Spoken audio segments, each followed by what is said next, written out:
ओडिशा रे नवीन पट्टनायक मंत्रिसभार नहीं होईछि नवकलेबरा। 13 जन कैबिनेट और 8 जन राष्ट्रमंत्री को नहीं पुनर्गठित मंत्रिमंडल आगामी 2024 निर्वाचन सकाशे सर्वशेष संप्रसारण।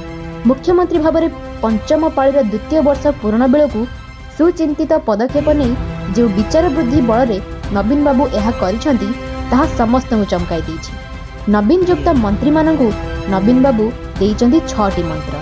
सरल हुओ और समाज शेष धाड़ी थिबा लोकंक समस्या बुझी तार निराकरण पई सरकारी पदक्षेप उपयोग किभଳି होई परिबो ताहा देखिबाकू परामर्श देइचंती मुख्यमंत्री। पूर्व 4 पाळीर अनुभव आधार रे राज्यवासी कल्याण पई से जो बार्ता देइचंती ताहा आगामी 2024 निर्वाचन लगी नुहे राज्य स्वार्थर बृहत विचार को दृष्टि रे रखी करा जायछि।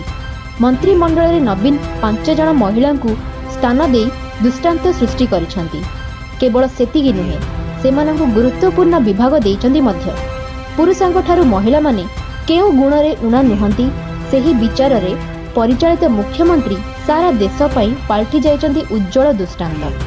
कहार विरोध रे रणनीति प्रस्तुत नुहे।